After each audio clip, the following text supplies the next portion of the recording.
France Gall, les Américains raffolent de nos stars des années yéyé. Un livre connaît en ce moment un gros succès outre-Atlantique, écrit en anglais par un Français.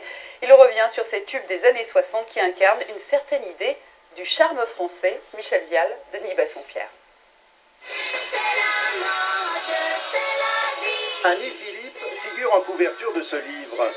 Avec sa voix acidulée et son charme à la fois sexy et bon enfant, elle incarne à jamais pour les filles de sa génération ce court moment de légèreté et de grâce qui précède l'âge adulte.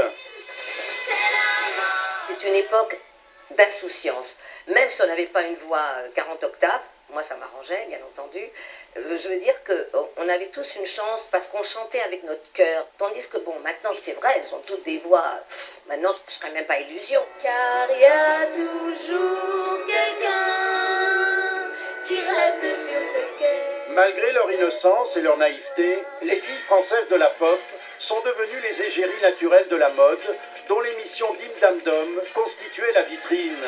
Comme un garçon, j'ai les cheveux longs. Comme un garçon, je porte un blouson. À rester Dans ta tour d'ivoire, en broyant du rose ou du noir. Je regrette cette période où finalement on faisait des chansons comme ça, comme ça venait, on les enregistrait très facilement, alors que maintenant c'est devenu une entreprise industrielle d'enregistrer une chanson. Beaucoup de ces chansons n'étaient faites que pour une saison. Leur héritage n'en représente pas moins un courant musical redécouvert depuis une dizaine d'années par les anglo-saxons. Une écharpe, une rose, un peu d'une chanson. Au-delà de la France, ils ont bien remarqué qu'on existait, qu'on avait quelque chose de très spécial. Le tout, je crois qu'il faut imiter personne, il faut être soi-même. Zoubi, zoubi, zou, zoubi, zou, zoubi, zou, le plus des bisous. Aujourd'hui, tout est formaté, mais c'est justement pour ça que, paradoxalement, on recherche des zones de liberté, et c'est aussi pour ça que ces filles de la pop influencent autant de gens.